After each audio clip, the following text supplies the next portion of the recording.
What's going on, guys? Today we're going to do something a little bit different. This is actually going to be the first sort of episode of the Shoky Builder Showcase, where basically I find guys who build cool stuff and I have them on to talk about the cool stuff they've built. Because I'm part of so many Facebook groups, especially here in Texas, that we've seen all kinds of stuff people post, and so that's what we're going to talk about tonight. It is very much night at this point. There's a lot of night that has happened so far, and you guys have no idea. But I'm going to go ahead and introduce my guest. This is Mr. Dustin Word. Hey, nice to meet you guys. Yeah, thanks for coming on this ridiculous mess of a show that has happened. Gorgeous. And amazing. So, tell the lovely audience here a little bit about yourself. Hello, lovely audience. Just kidding. So my name is Dustin Word. I am aged 27. I am based out of Devine, Texas, which is about 30 minutes south of San Antonio, which is another hour south of the state capital in Austin. I've been building models off and on for my whole life. Obviously, you have to start young with this kind of stuff, mostly. I was gonna say, no, you don't. No, you don't. Yeah, that was completely wrong. Anyways, I've been doing it solidly for a good 2 years, 3 years now. And yeah, I just really enjoy robots and really enjoy putting stuff together. So it's a very nice convergence of two of my biggest likes. Yeah, because you and I actually share the love of Transformers, especially nice, fancy third-party Transformers. Oh, yes, indeed. So we've managed to bond slightly over that, let alone our Gunpla hobby that we both share. Oh yeah, definitely. Yeah, because obviously my viewers here, they see all the fun stuff that I've reviewed lately, especially in the third party. You guys should see a couple of the things he's got coming up. They're pretty solid. Yeah, there's some good stuff. Well, some people have if they're following my Instagram. Oh, okay, yeah, okay, that's fair. I like to do teasers on there.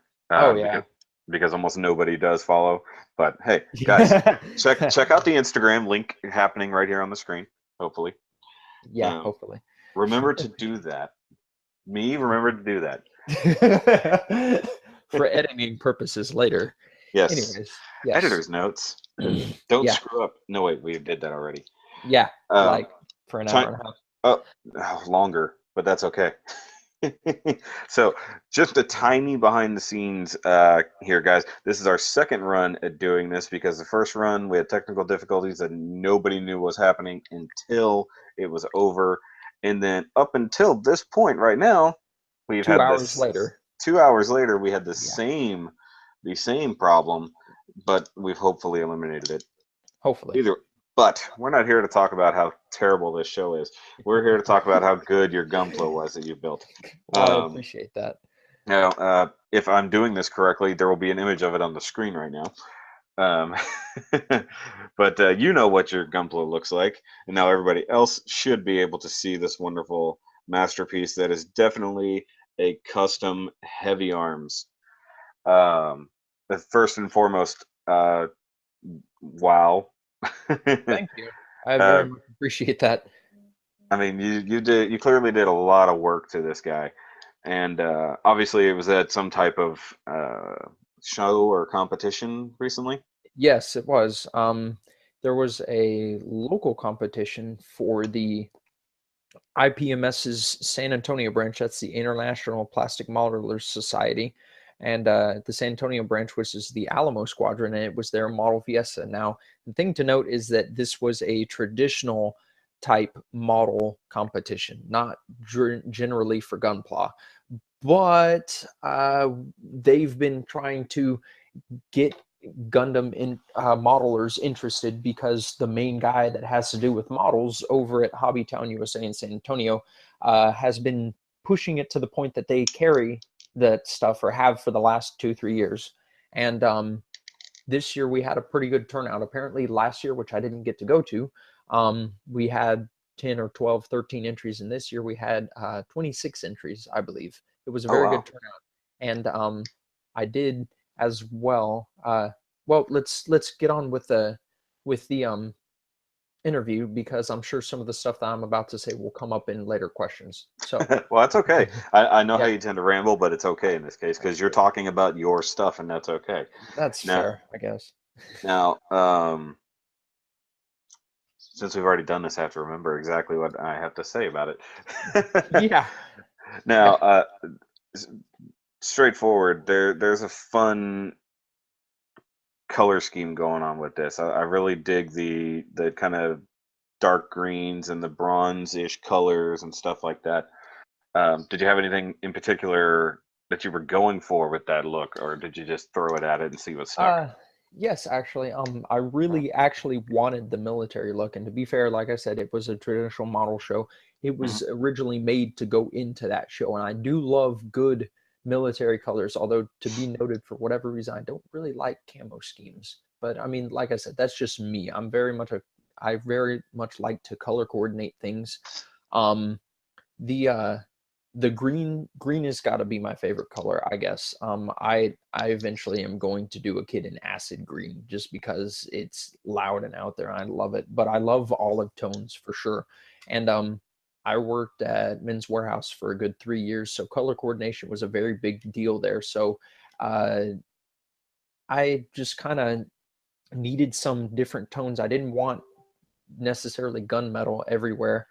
Yeah. Um, I did have some originally for the inner frame, but eventually it all ended up being bronze.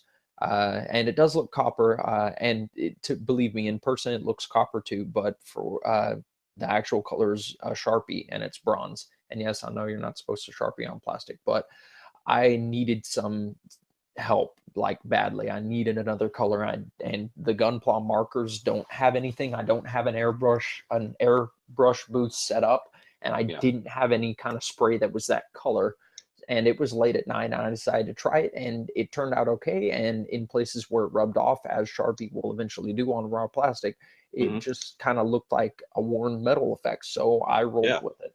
Um, at first, it was really hard for me to figure out the color scheme for bits and pieces of it because I painted it in parts and then put it all together. And once it got all together, I realized that there are two olive tones in there, but they don't contrast a lot. It's very subtle, which is a great thing, but I needed more color contrast, and you literally couldn't see it unless you were like right up to it. So um, I can I see was the having, difference between the yeah, crotch and the skirts yes, you can. I'm sure you can. It's just because I'm staring at it, so yeah, that's yeah, yeah, of that's course. easy. Why are you staring at my model's crotch? What's wrong with you? Well, it's not Anyways, my, I didn't take the pictures.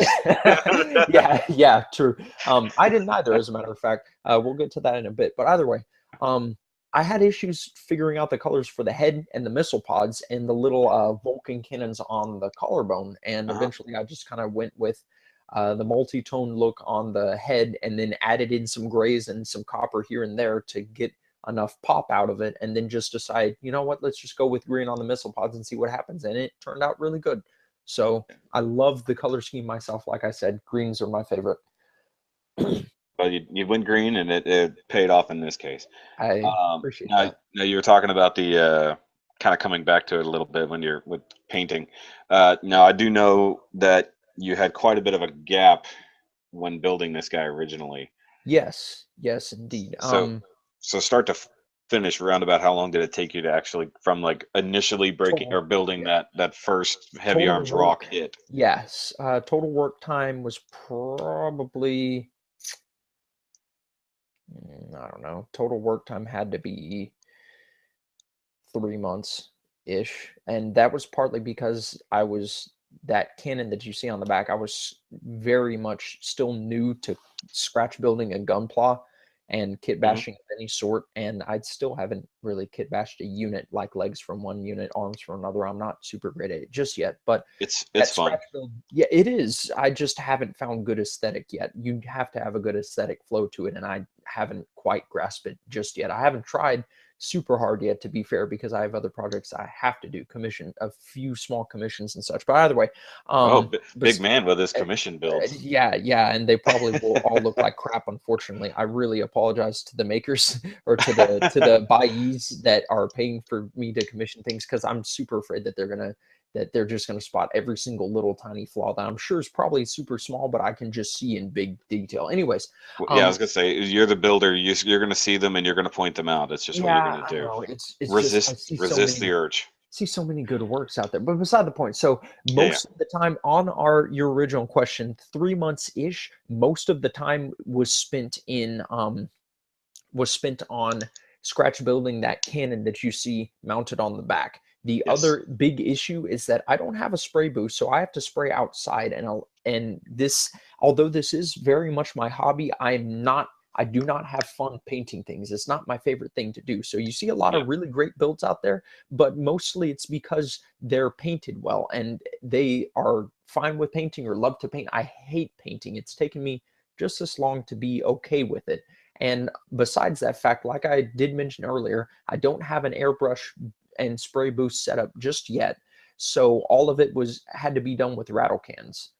I feel your So pain. I'm the same way. I have nowhere to paint except on my porch, and yeah, it's and see, literally got to do it when there's not a lot of people around, not a lot of wind, not when it's too hot, which yeah, in Texas is all the time. yeah, all the time. Yeah, You it's you guys you, you guys from other parts of the country try spray painting something when it's 95 degrees with 80% humidity outside. and see the heat isn't so bad, but it's more so the humidity, because the heat will actually make it dry out quicker. But since we're somewhere hot, we're sweating while we're painting outside with these spray cans, and then the humidity makes it never want to dry Yeah. Oh, and ever.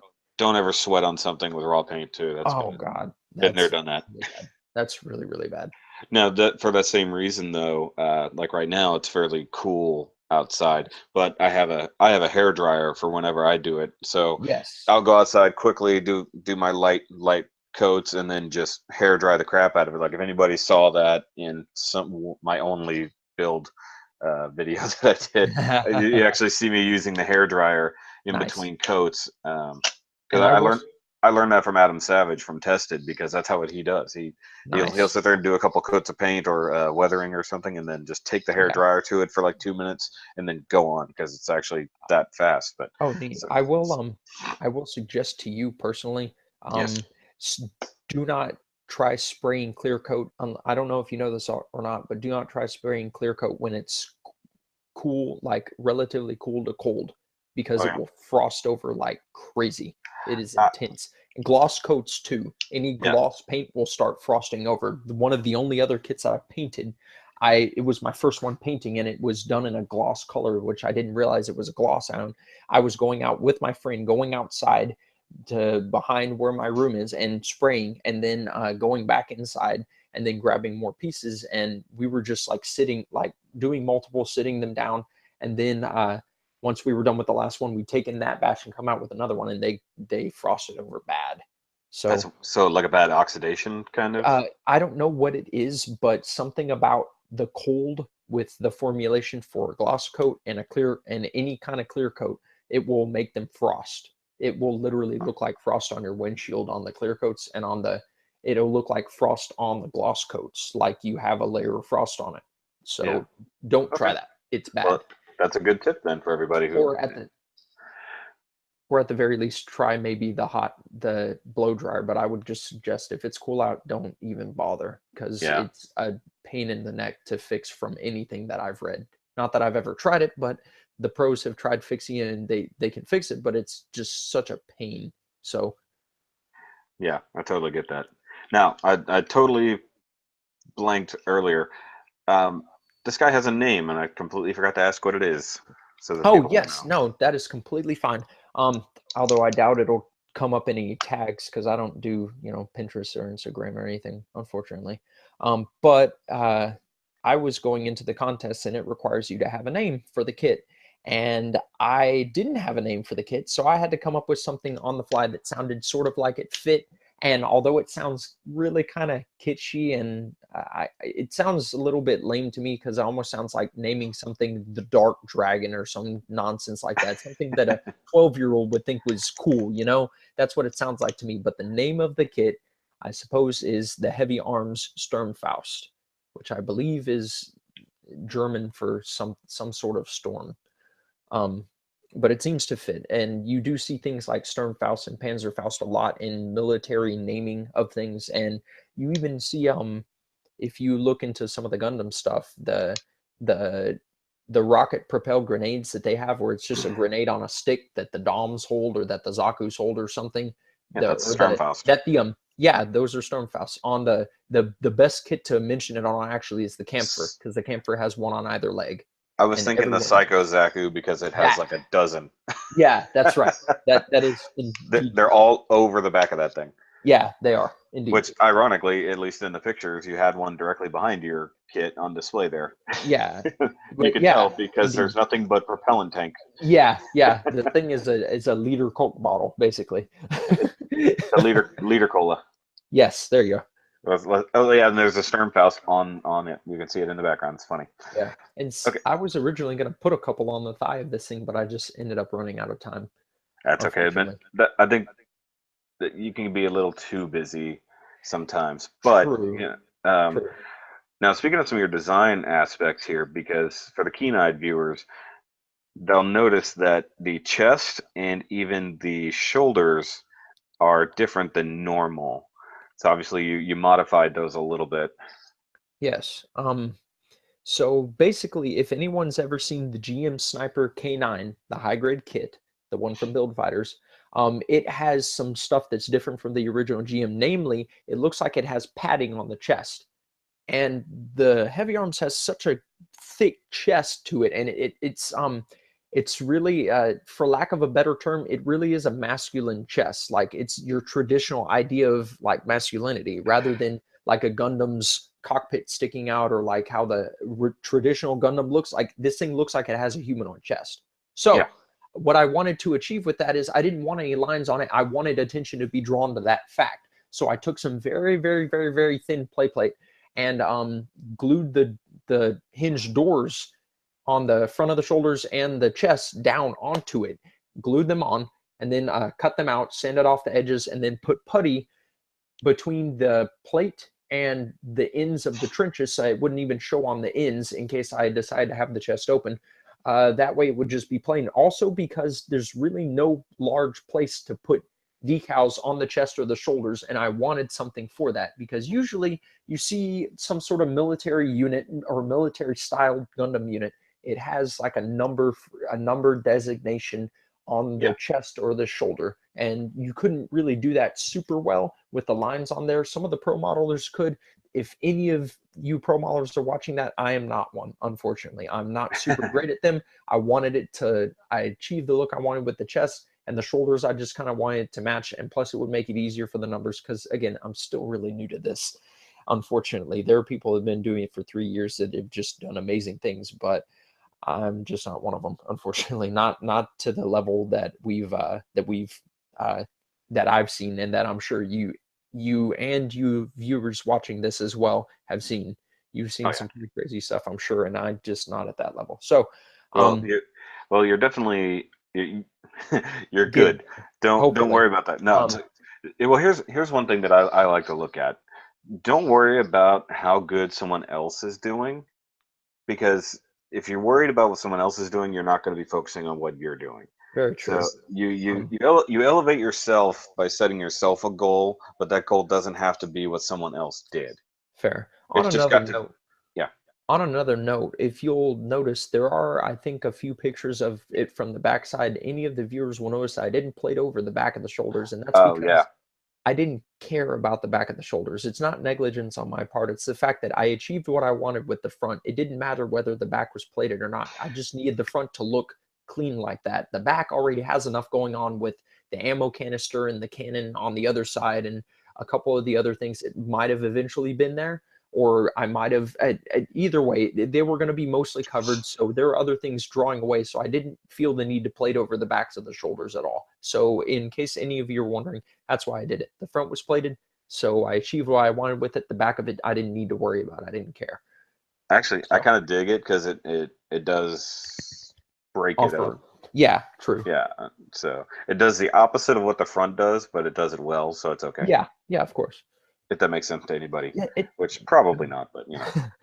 it does to me, Yeah. surprisingly. Now, another another unique feature you have here is the tank treads coming off the back of the feet. Um, and you know we've obviously talked about it before, but for the sake of movie magic here, Yay.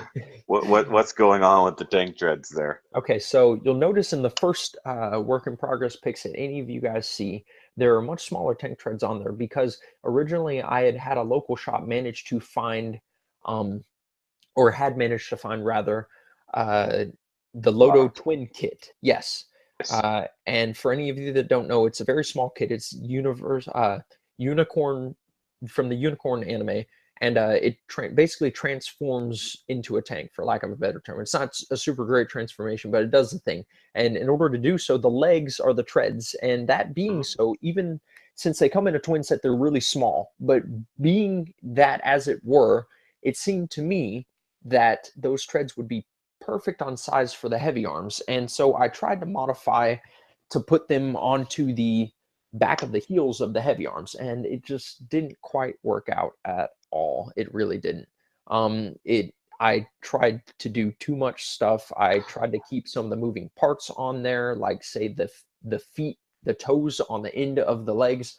I tried to manage to keep them on there. I modified the inner frame that the treads attached to, and Yeah, I sawed see some the bits off. pictures there. I super glued them in, which is not a great idea, guys. Nope. Super glue is a great substance, but really, if you're working with the plastic stuff, the Tamiya stuff is much better because it fuses the plastic rather than just attaching two pieces together. Yeah, Um, it's a because cement. Yeah. it literally melts the two pieces of plastic that it's applied to, and then when they melt back together, they're one piece. So Hmm. you're fusing them together rather than just sort of attaching them with a bonding agent. Yeah, Um, like plastic welding, and see, basically. that being as it may, on another note in the same thread, the super glue, the bond is brittle in most cases. I was using Yep. cyanoacrylic glue, which is also known as CA glue if Yep. you're searching stuff up. And it is very good stuff for a variety of uses, but I would suggest using it sparingly if you can help it, and just going with the Tamiya cement, or if you have another modeling equivalent cement, it'll probably do the same thing, because I mean, modeling is generally, for plastic modeling, it's all the same stuff. It's made out of similar plastics. It does the same thing. So Yeah. they broke off not once but twice. They broke off once. I fixed them. I used cement. And at the time, I don't think I actually had the cement. I had the panel line remover, which is a very thin version of the cement. The Tamiya stuff that they have with the Yeah. orange Yeah. lid Yeah. is much better because it's thicker. Yep. I had the cement, I had the super glue, and I had putty on there. I think it was just a bad mix and it busted. So Yep. on the day of last year, I'm working on the kit, trying my best hardest to get it done, and they break again. And I realize I left some parts at home and decide I need to drop this. So now, fast forward to this year. This year, I'm going around and I'm supposed to they've asked me to give a presentation at the seminar to traditional modelers on basically what is Gundam, to introduce them to Gundam, because it is getting popular enough that it probably should be included in the traditional model shows, because it does bring in the same audience and they cover a lot of the same ground. Yeah. So I was asked to do this, and the event coordinator asked me if I was going to put a kit in, and he told me I really should. And I thought, you know what, I'll bust out the heavy arms. I hadn't touched it literally since about a week after the event, if that. I don't think I even touched it after the event. I didn't even manage to go last year. I was so frustrated with it, I just didn't go, because I was like, you know what, I'm just not going to go. It's just going to frustrate me some more, so I'll just not go. So this year, I decided, you know what, I've come a long way since then. I haven't really done any super great things custom wise, but I've learned a little bit more about paint hands on wise. I've had a little bit more experience with kits and stuff. Let's try it. I'm glad I started when I did, because I had a lot more work than I thought I did. And it also allowed me to do more to it than I had originally anticipated on doing. So this time around, by this point, I still had the Lotos, but at the same time, I now had what I think I had originally sort of wanted to do on the kit, but didn't do, not just because I didn't have it, but because I thought they were too big. I had the Frame Arms Gurai kit, which is a model kit by Kotobukiya, and it comes with a pair of tank treads basically mounted on the back of the calves. And I thought they were too big originally, but as my tastes have changed, I've realized that they're probably about the right size for it. And now I had them. So, and I had also literally 3 months previous or less, I had bought a built master grade heavy arms Verka, the same kit from someone else, with the express intent of using it for parts for this build, just in case. And I did get it cheap, which is, part of the reason why I grabbed it. And it was a good thing that I did, because I needed those heels again, because they had been practically completely trashed. And it turned out that I was missing a couple other small pieces like antennae from the head. Even though I put them in a bag, they must have just gotten lost. So this time around, it has tank treads from the Frame Arms Gurai kit. And they're even actually on upside down, because the angle on the ball joint is so severe that if I wanted any movement in the ankles at all and not snap those attachments, I would have to turn them upside down. Yeah, So it wouldn't have worked the other way. yeah, Yeah. yeah, Which I do like the final angle where it's kind of like a little bit higher, but like yeah, tilting back, like it's yeah, gonna be like a prop up, in case you're gonna need to yes. plant a little bit. Yeah. But I now, will tell you that they do help the model stand up a bit, even though the ball and socket joint probably needs some clear coat or nail polish on it or something to tighten it up. Uh, if they're upright, it helps the thing stand up somehow. It's really neat. It but helps just a lot. that little bit of pressure is all it takes Yeah, sometimes. Like okay, exactly. like before we got started here, we were talking about my particular transformer I had here, and you're like, where are the heels on this thing? It's like Yeah, they're so tiny but massively effective. yeah. Now, I have brought this up before.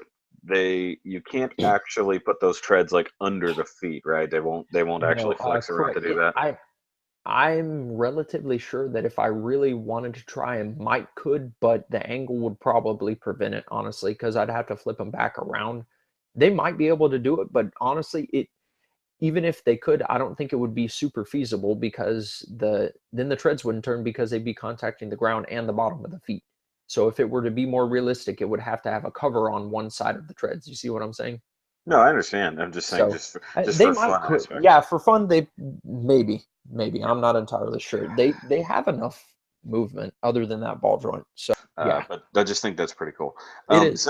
Since we're on it more or less, because you can see it really well on the treads, the kind of weathering and like a little bit of wear and tear you got going on there, because you got a lot of silver going on with the edges, like a little bit of like it's been burnished or damaged. Um, Plus the weathering on the whole kit actually looks really really nice. So what exactly did you do weathering wise?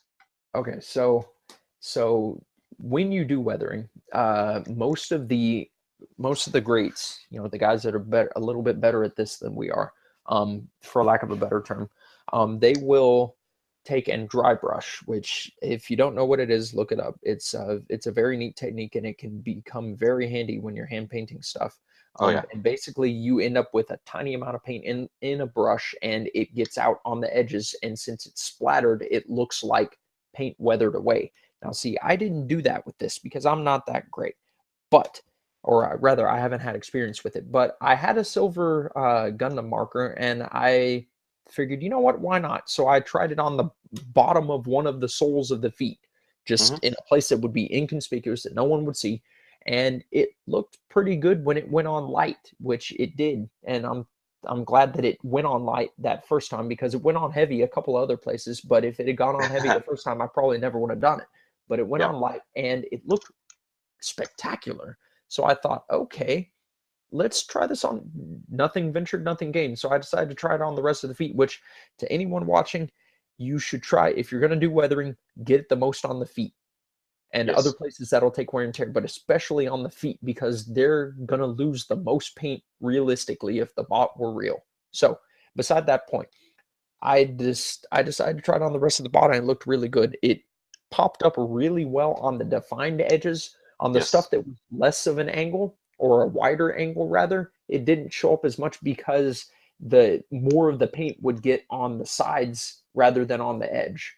And I will tell you, if you look really close, the spots where it's a 90-degree corner, I did take out a little bit on the side that had the corner, on the flat surface that had the corner, Hmm. because you know, you would see more of it on any sharp corner on a real kit. It would weather off more. And on the Yeah. treads, as you asked, um, all of the leading edges are done, Yes. because realistic and honestly, I didn't know what to do. If I had known a little bit more, probably I would have done the treads in just brown or something, but I just couldn't see it. It just didn't seem right to me. And plus I didn't have a super dark brown spray on me. So I figured, you know what, let's just go with black and see how it looks. And it looked decent, so I decided to go with the black, and then the weathering just seemed right for it. Yeah.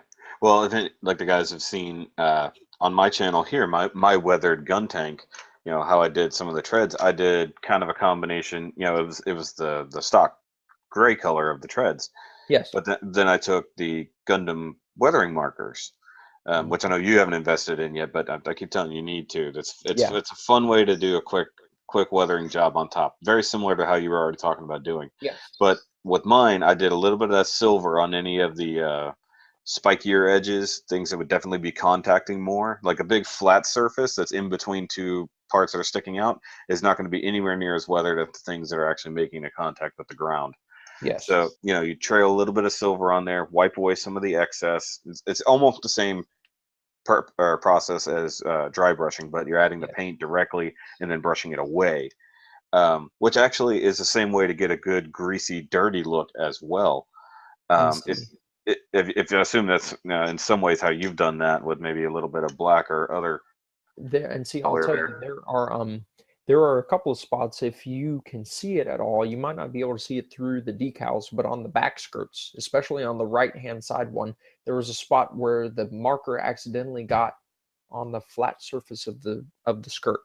And I Yeah. figured, let's let it dry a bit and then try and wipe it off, because if I wipe it off now, it's going to get all over everything. So I literally let it sit for like 3 seconds, and then I just kind of wiped it, and a chunk of it came off on my finger, which is what I wanted, but some of it did stay on the actual skirt itself, but it streaked and it looked like Yeah. a spot, which was perfect. It looked really good.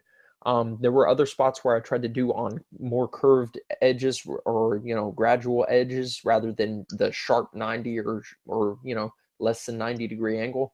Yeah. And the yeah, I had to wipe it with my finger, and it ended up looking like a streak like that, and it turned out really well.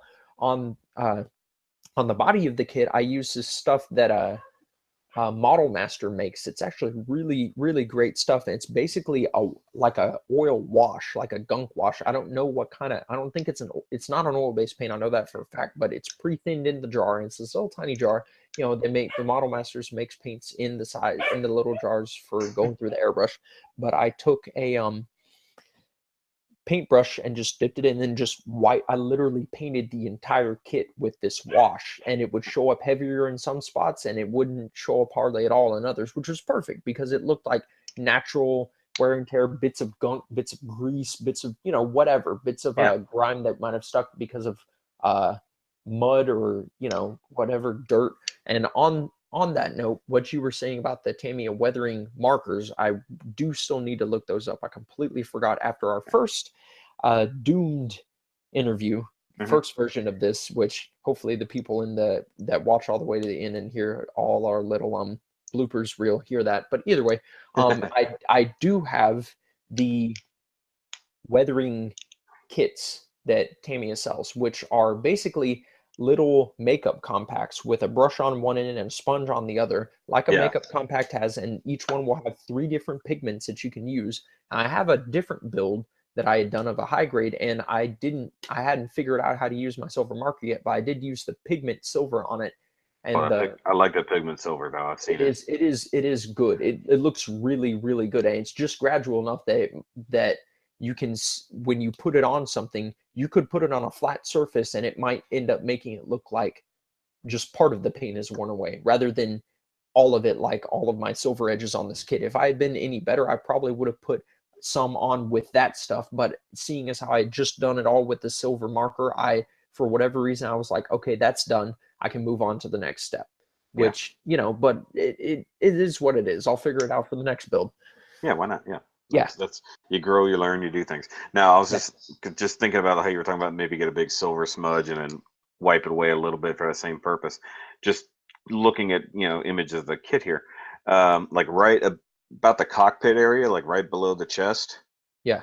I would have done something like right there, like just a good like chunk of paint missing, like somebody was definitely shooting at the cockpit, Yeah. and then just I mean, smear a little bit away. But I mean, it is there I'm there are two different just thoughts looking on. and getting ideas. Yeah, no, of course there are two different tones of thought about that, and to include something that you should know if you're weathering this, if you're Hmm. weathering a kit, and I'll reiterate what I said earlier. Of course, you want to get it on the feet.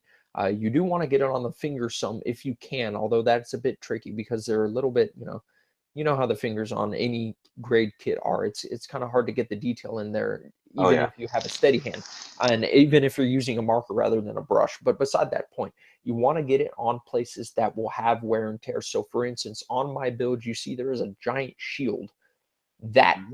should have had a little bit more streak to it. Now, the bottom of it, I used a thinner marker.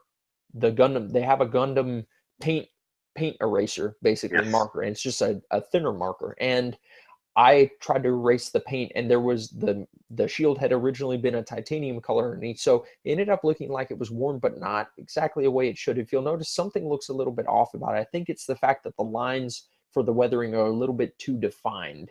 Yeah, a little You know bit. what I'm Yeah. saying? They aren't blended. If I had used the weathering pigments right there on that line, probably it would have looked a little bit better, but that's beside the point. So Yeah. that the bottom of that, however, does look weathered for a reason. I did leave it and not try to repaint it with green because it looks like that edge would be thrust into the ground. The shield probably should have had a couple of marks on it.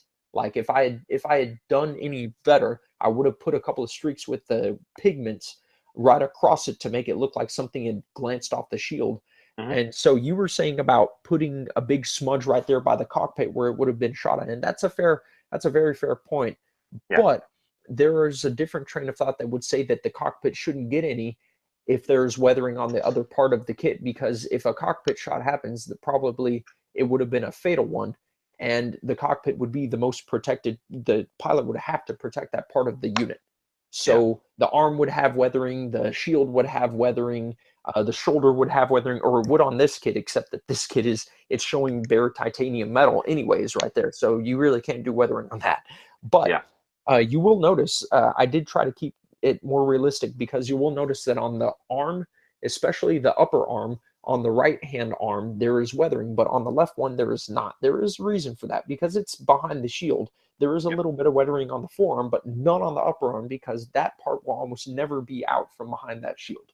So it would almost never take the kind of weathering and sandblasting and whatever else that that the unit would potentially take. So, Yeah. No, it totally anyways, makes sense. Now, sorry, I was getting an echo for a second. Um, the shield and that big ass cannon, those are basically your coup de grace on this thing. oh, Um, definitely. yeah, let's talk a little bit in depth because I know your shield. I've got it up here on the picture. Uh, you managed to tuck some extra weapons and ammo inside that thing, along with having an articulated arm on it.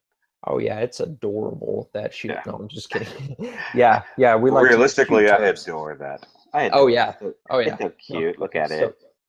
yeah, so basically I got lucky at a convention and found a guy that was dealing in some stuff, and he happened to have a couple of Kotobukiya shields with him. And I bought both of them because I had never seen the weapons physically. And I didn't buy online at the time. Eventually I got online and got a few of them. So for all you guys wondering, yes, I have seen them. But that shield originally wasn't that deep. It's just a very flat shield, and I added uh, plastic strip to the top and front edge of it so it would have some depth. Because I just want it to cover a little bit more rather than looking like this static plate.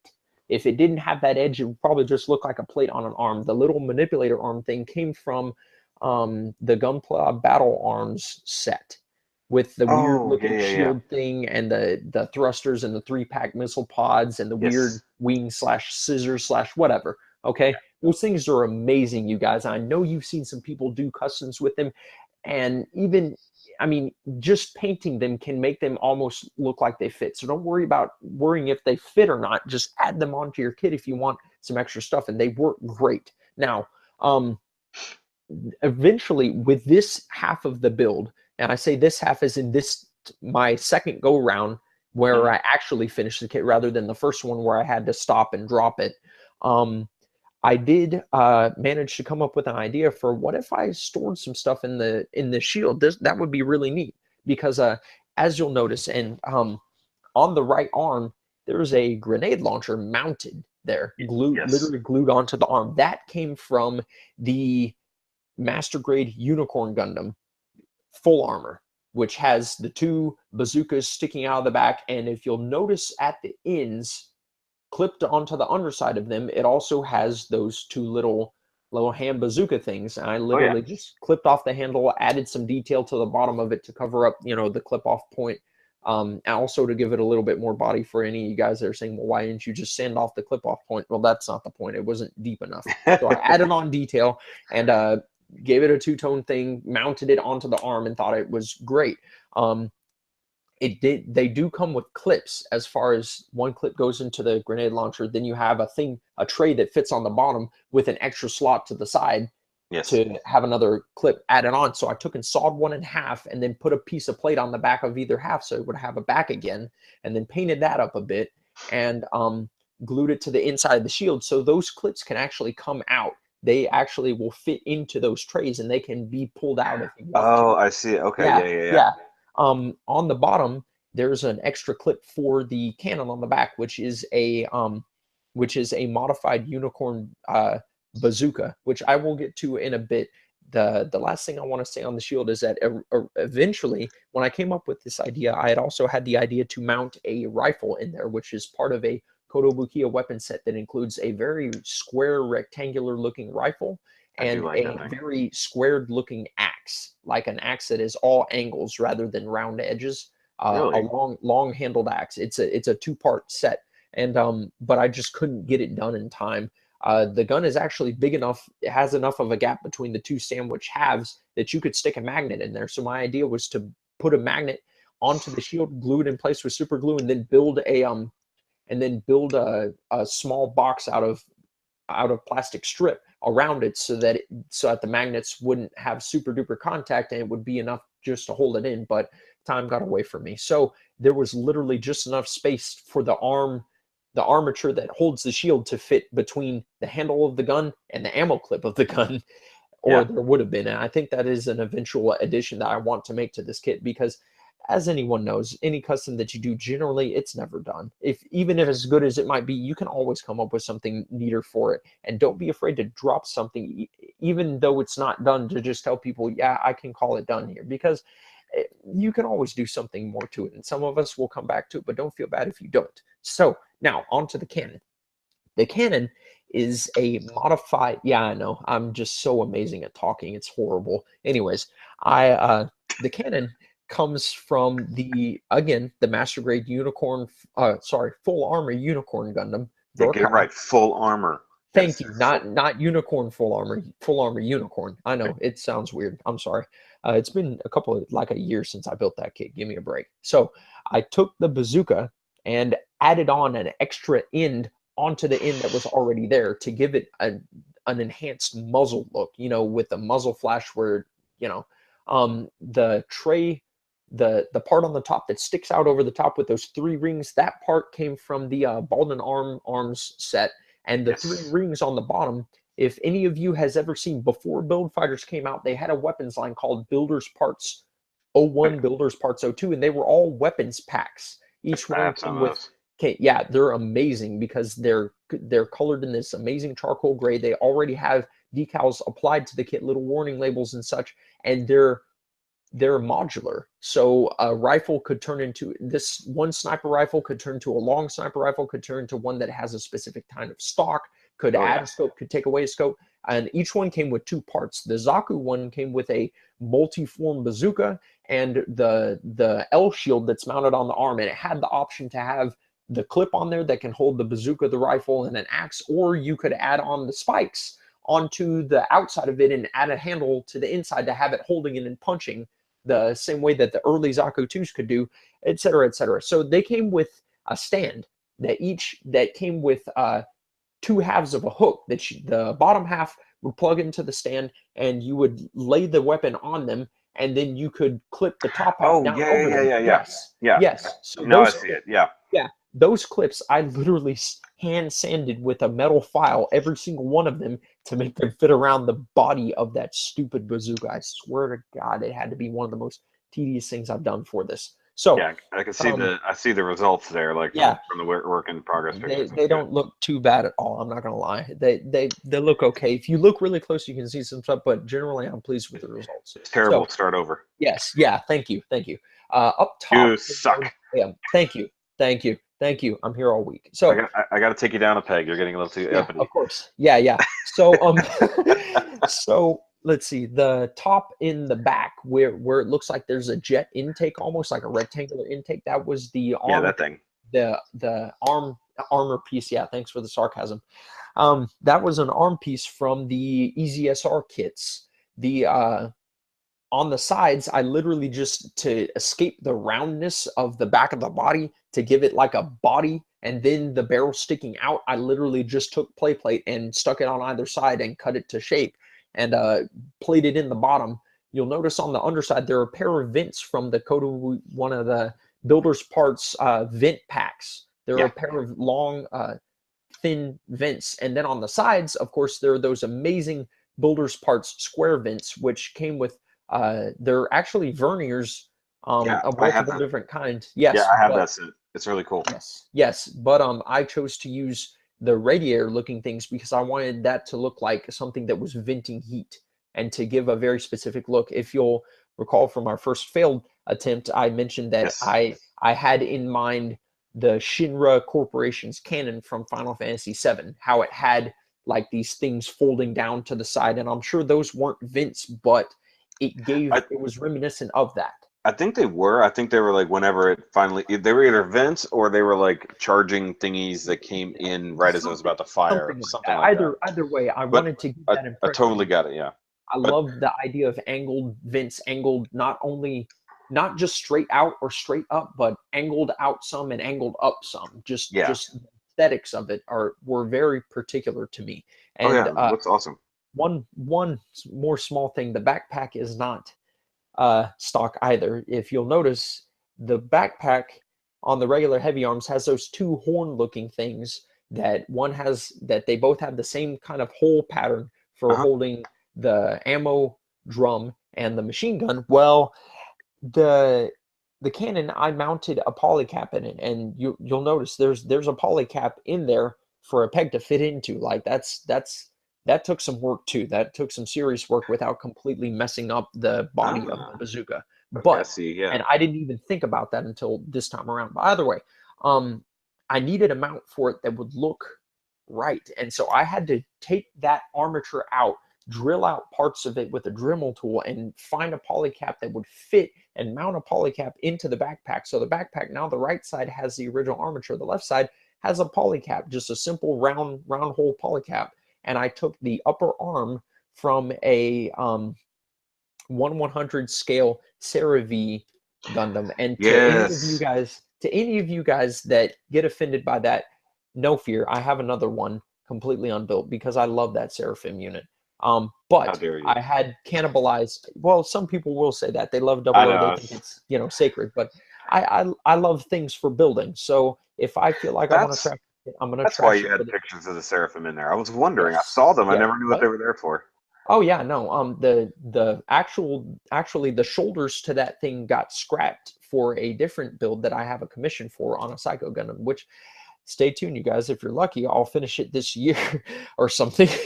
You can I'm come back really in trying December. hard. Yeah, yeah, of There course. you go. But anyways, but yeah, I had already trashed the shoulders, so I figured why not try and use the upper arm. So I ended up trying to use it. Once I was done, I finally got the thing in place and it was perfect. It worked great. And then it was too short to make the cannon fit over the shoulder. So I ended up having to take some more parts again from the Baldwin Arms set, either the Baldwin Arms set or the Battle Arms set, one of the two, to extend it over. So that's why that part doesn't look like it fits, because it was literally a last minute fix. And I didn't That's have the time to find something else that would fit onto that CeraV's upper arm to make that. it reach over the shoulder. Yeah, So because if you guys don't know, some of the double O kits are very, very different in the way that the arms connect. A lot of yeah, ones they'll be a round and do a thing. With double O, they wanted to use like a squarish thing with two brackets on either side to go oh around the yeah, polycap. it was It very definitely makes for a unique circumstance. I I was will wondering about that because I saw it and I didn't know what it was, and it was a think yeah, I happened to find the pictures of your polycap yeah. creation on the back end of the cannon. I think I Yes. found the picture for that And finally. see, I will tell you, the first time around that I did this, the cannon was what took the longest. But this time around, the part that I labored and stressed over the most was how to fit the cannon onto the backpack and have it look right. Because I could have just done like I did with the shield and use another armature attachment like that, but to me that didn't feel right because it's such a heavy cannon. Um, it's such a large piece. If you'll notice, I got lucky and found an effect part from a Revoltech figure of Nicholas D. Wolfwood from Trigun. And Yes, I his, was going to ask you about the yes, effect part because I'm sure everybody yes, saw it and went, "What yes, is that?" yes. So that is an effect part of him firing a missile. Now, for this effect, and most people would think that it is a missile, but I figured that the copper color might make you think what I wanted you to think, which was that it was a solid shell round rather than a missile, because I mean, it's a cannon. It's not a missile launcher. I wanted a giant cannon, and it just seemed to fit the specific size for the opening for the cannon's muzzle. So I figured out a way to plug the end of the cannon with something that would completely cover that hole, drilled a hole in this area of that, and stuck the tiny peg for the effect part into the end. We go. But that So being you basically machined your own smaller muzzle add-on for just that effect part. Yes, yes, exactly. So yeah, the best thing that you'll see actually on this is not the cannon, but the best executed piece of work that you'll see on this is the combat knife. And I'm not Yeah. even kidding. Like I'm in love with my own cannon. I'm not gonna lie. I thought I'm content with what I did with it. However, if you'll notice that knife, the heavy arms Verkaw comes with a shield, which I did not include because I didn't like it for what I was trying to do. It looked too angular. I wanted something more blocky, and I didn't include the thing that anyone that's built the Verkaw heavy arms will see, which is the combat knife that mounts on the right arm. Yeah. I took that part apart completely, clipped off the part, clipped off everything but the blade and a little bit of extra, and then took the handle off of one of those uh, big giant Gatling kits that you could get from Build Fighters because it has a handle attachment for a high grade and then a handle attachment for a master grade. Clipped Yeah. the peg off the master grade one and glued the two together, and that's all I did. And it was the best executed piece because I can tell you on the cannon I can do things to improve it, but that knife I can't do anything. It's perfect, Yeah. practically. Yeah. And guys, from this time to last time, he actually shortened that story quite a bit. Oh yeah. Oh, did I? Thank goodness. But no, I really dig the knife.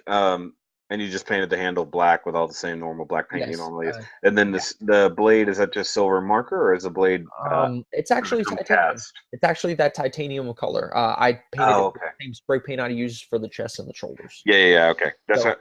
Well, because if you go through the pictures, you can see the different lighting of how the titanium color comes off versus the yeah, other silvers. it was Like the grenade launcher, how the main barrel of it is that titanium color, then you've got the yes, gunmetal, and then the just lightish gray there. I mean, I yeah, love the color separation, uh, yes, especially when it comes to a bunch of different grays and blacks you have to put together. yes. We talked about this last time, but like Um, with my custom grays that I built, which you finally got to see pictures of again. finally, again, you mean? Yeah, Yes. But it basically the concept of putting different grays next to each other, but you got to have them a different shade or even a different finish off from each other so that will stand out so they don't just yes. blend together as one bleh, thing of gray. And I cannot remember the term for it, and you can use this later on if you've never tried it. Um, when you have like the same color in the same area, like one big like panel of gray, but there's like little spots that are like little individual panels like that would open up or something like that, but it's all one color, right? Mhm. Mask off those different sections and use either a flat or a semi-gloss clear coat on those particular sections, Oh yeah, I've seen that. but leave the rest on the same. But it'll be the same color, but with that differential It's just enough for finish. the eye to notice. it makes your eye move. You know, it And moves yes, across the yes, piece and lets you pick out the different things. Whereas some people will be perfectly content painting something gray or just flat. silver It is one color. And or green. But or green, yeah. I will tell you guys something for anybody that's watching this. Visual aesthetics is the biggest part of making your kit work, from how it flows as far as what parts fit to what. You'll notice I didn't mind the arm holding the cannon because it was in the back, but if it had been any other part of the CeraV, or even if that part had been in the front, I probably would have used something different, because the Double O line of kits has a certain visual aesthetic to it. It has a certain yes, style. The Iron Blooded Orphans line has a certain style. The Wing version, the Wing Gundam kits have a certain style. yeah, So that's your visual flow, and then you get on to your paint, and your paint has to draw the eye, which is why you'll notice whenever any of you have built a real grade kit, and if some of you haven't built one, I would highly suggest it. It's a little bit frustrating because you're shrinking a master grade down to a high grade scale, so some of the yeah, connections are a little bit annoying, but I can tell you it's very much worth it. You'll notice that the whites are not just white. They will be yeah, either white with off-white or white with a light gray. And the reason yes, for that is because it is visual aesthetics. Instead of just having it all white, you have different panels being a slightly different shade, basically. Even in the case of the gray, it passes for white. So you basically have two different shades of the same color, which is what draws the eye, and which is why my build has a bit of subtle beauty to it, yeah, for from what other people have said, mind you, and from what I would use for it. Because when I first painted this kit, I needed, like I said earlier, I wanted two different. I thought I would get two completely different tones, but I didn't. I only got really one tone until you get like up close and personal. But as a result, it has more of a subtle beauty to it rather than something that's out loud there. And the rest of the contrasts in the bronze, the titanium, the dark gunmetal gray, the other colors manage to make the kit stand out for itself. And then when you get closer, you get to notice the beautiful little two-tone thing that I have going with the greens, which mhm, is what you guys should really strive for. If you want some subtle visual aesthetics, that's what you should go for. yeah. Well, you said all that, but Yes. it's funny that I just did the review of the 3.0 Grandpa Gundam, Yeah. and that kit has that built in, just like the RGs. Really? It has the white, the light gray, even a almost tannish color, Yeah. all next to each other on what would be a normal just white panel. And I pointed it out a lot when I was reviewing the kit, and that's a massive upgrade compared to the 2.0 that was before that, which was essentially one white color. And So so okay, I think we may have gone like way off the point, but hey, who yeah, cares? yeah, It's yeah, good yeah. conversation. I It's mean, good it's stuff. this is all about education and helping people learn not just what's cool out there, but how they can make their own thing cool. Um, sorry, I'm hearing an echo and throwing me off. It's fun. But I think we've talked quite a bit now. Oh yeah. think it's getting late, guys, and he's got to drive home at some point, and I've got to go to bed. It's been a long day Most for definitely. good old Shoki here. But all right, so let's cut it off there. We'll call it a night this time. Okay. And Sounds good to me. once again, again, Yeah. thanks for coming on, being my first guinea pig. Well, thank you so And much for having me. I love your heavy arm Sturmfaust here. It just and I hope, and this is to all you guys out there. When you see somebody who makes an awesome new custom kit, don't be like, man, I can never achieve that. Go think to yourself, how do I get there? What do I have to do to be better to make this happen one day? And that's what's great about this right here, what we're doing. We're spreading the word of Gunpla. We're spreading the concept of how to get there, how to make things better. It's not just, hey, look what I did. I'm not going to tell you how I got there, because there are those builders out there who have that mentality. This is my secret. This is how I got there, and you guys can't copy it. That's the wrong idea. The, this is a community, guys. This is people coming together, especially when we have our Gunpla meets, our build meets, or even our competitions like this. For those, Especially competitions. yeah, well, the competition breeds innovation. So, Yes. but it's all about the community, guys. If you don't have a builders group near you, find one. They're all over Facebook. Dustin and I are personally a part of many.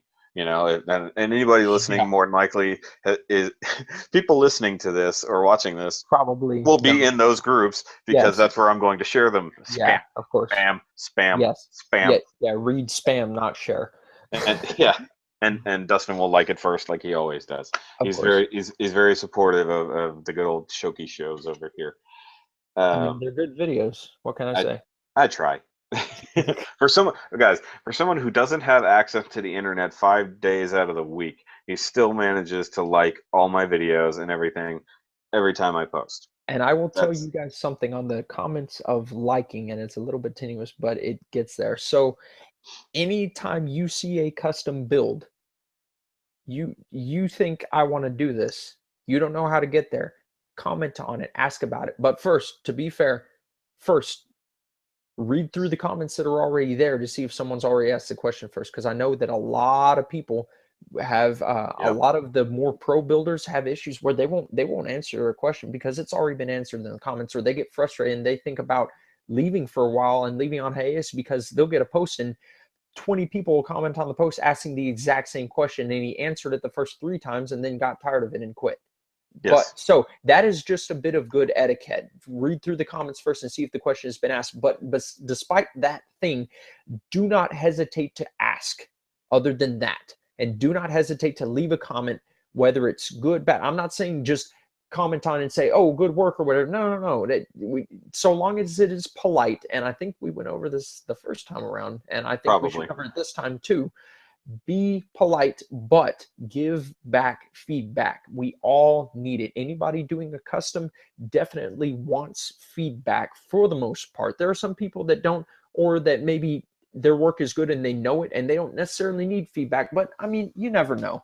If they're the kind of person that doesn't generally receive feedback, maybe you could pose it in the form of a question. Hey, what did you mean to do there? Because I know of one guy one time that he had a mistake on his front skirt on his kit, and he just airbrushed the kit, and it was a very good job, but he couldn't see it from the angle, or rather to the photo that was posed, it looked like there was a mistake on the front of the kit. But when you tilted it just a little bit, the light hit the front skirt differently. You could see it wasn't a paint mistake, it was a decal that the light was hitting it wrong. And so there was a huge argument in this guy's post because somebody commented and said, hey, are you going to do anything about that smudge right there? And the guy got super offended. And then eventually, after about 50 comments, someone finally realized that it was just the angle of the camera. There was actually a decal there and the light was hitting it odd.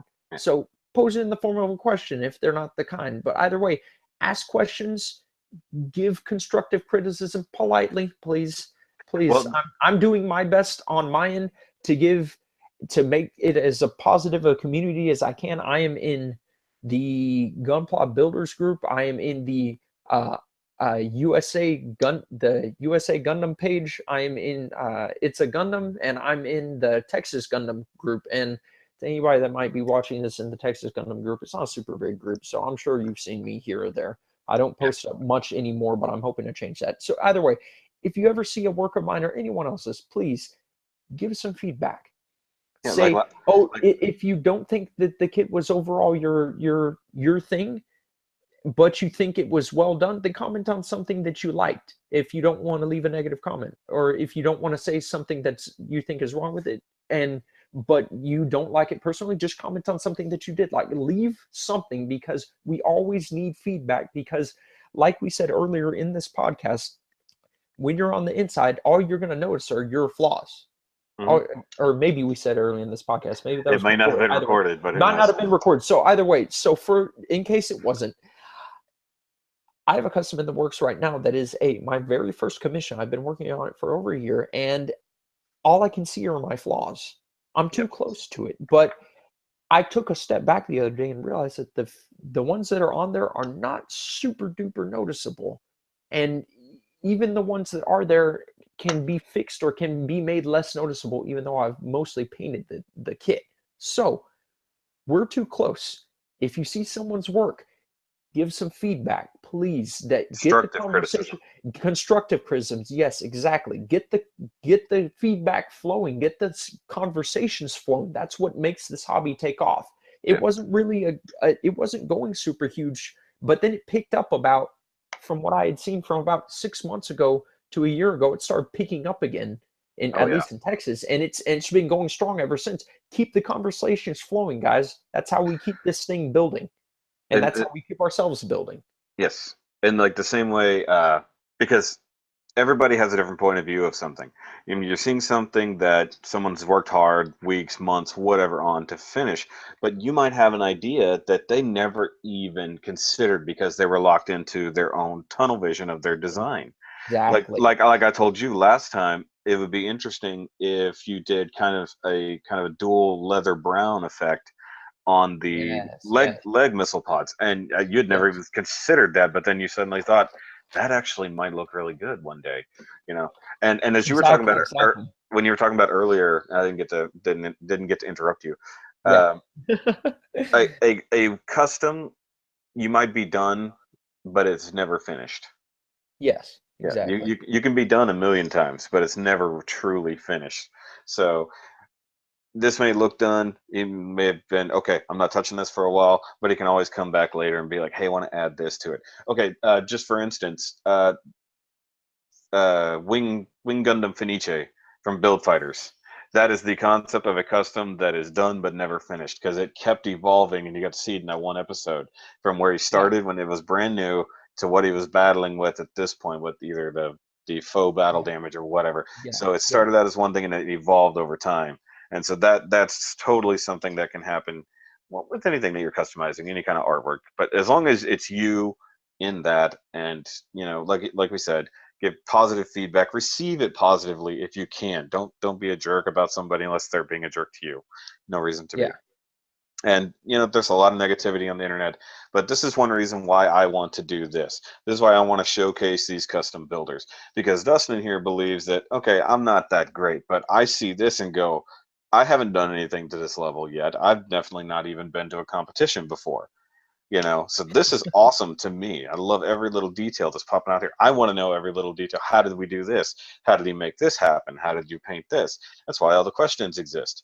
And the fact that he was willing to sit here and share the information, not just with me, because I can talk on the internet, no big deal, but with all of Yeah. you guys, so what he did to get there. And hopefully I'm doing a decent job with the pictures by now, because I'm also editing this, so we'll see what happens. Oh, But of course. you know the idea is it's a community, guys. You work together to grow together, and it's just like I always say, let's keep this community building, because it's a great pun and it works at the same time. Let's build each other up so that we can continue to build. Exactly. That's a good way to put it. That's a new thing. Write it down. Yeah. We Yeah. don't have to we don't have to write it down. It's on the internet It's forever done. now. It's done. Yeah. It is. All right. Well, let's call it a night there, buddy, because All we right. talked for 30 minutes past the end. We always do this. Wow. We always You, do this. see, you guys don't know because the first time is actually, it doesn't even exist anymore. Yeah. No. But we talked for 45 minutes after we said it was over, and then we talked for another 45 minutes after that last time. So Oh it yeah. rambles. It's a podcast. It's what happens. So, all Gotta right. be. Once again, and as always, good having you on here, Dustin. Thank you for sharing your work and your work ethic and everything here. And hopefully it all sounds great, so we won't have the same problems we did last time. And of course, you'll always be welcome again later on. Then again, you might be the only person who ever volunteers to come on, so we'll see what Who happens. knows? Thank you once again for having me. And again, anything that you do in the future. I have multiple other kits from a couple of different series, and most of them That are from. that Uh, armored core I want to look yes. at another Yes. day. Shoot. Yeah, and that's no longer here because the first one, our first edit, is no longer. But Yes. you will be eventually reviewing other things that are not Bandai model kits, and I will be there if you cannot find somebody, or if you just want to see something else different, because I have a few really neat things that I Yep. could definitely show off. So Oh, of course. thank you so much And for having me, and hopefully you can have me again in the future. yes, and to everyone listening, I will definitely be extending a hand to anyone who wants to be on the show, but obviously within reason, guys, because I want to show off your works because we see mine all the time. So Yeah. this is more fun. This is more fun for me than talking about my own stuff. But now I get what it's like for you guys to listen to somebody ramble on endlessly about something they love. It's just a lot of fun, and I dig it. So It really that's is. going to be it for the first Shoki Builders Showcase. That is hard to say, and I did it on purpose. And I will catch you guys next time. Remember, as always, to keep on nerding, keep on building, and let's keep on building this community, guys. We'll talk to you later. Bye.